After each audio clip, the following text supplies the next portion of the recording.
Super PACs. What are they? How did we get here? And how this one legal mistake allowed blatant corruption to occur?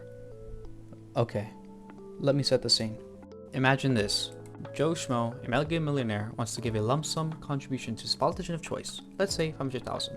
In 1976, the Supreme Court ruled that a situation like the one described above would be allowed as long as the contributions of the candidate were limited, about $3,000, too small to be considered a significant difference. Now, Joe Schmo on the right side in this situation is okay because they have the right of freedom of speech to do as they please, as there's no coordination between the candidate and the politician. Again, as long as there's no coordination with the candidate, then this is a-okay. Remember this for later. But first, let us quickly take a step back. Here's what you need to know about political action committees. They are an organization that only collects contributions from individuals and uses those funds to make contributions to political candidates, political parties, and other related purposes. PACs, like individuals, have limitations on the amounts they can spend. They utilize their funds for advertising and advocacy campaigns, can only take money from individuals but are restricted in the amount allotted. They generally cannot accept contributions from corporations or unions. Are you still following? 30 years or so pass until this key moment in 2010, taken by the Supreme Court, states that corporations, unions, and such are allowed to have the same freedom of speech rights as regular individuals.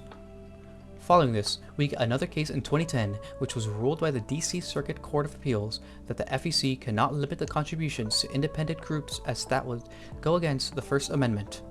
Again, as long as there is no coordination with this candidate, this is considered okay.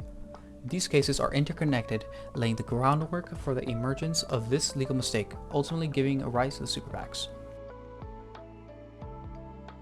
Super PACs, independent from candidates, although they cannot spend directly on candidates themselves, can receive unlimited contributions from not only individuals, but from corporations and unions, as long as there is no coordination with the candidates.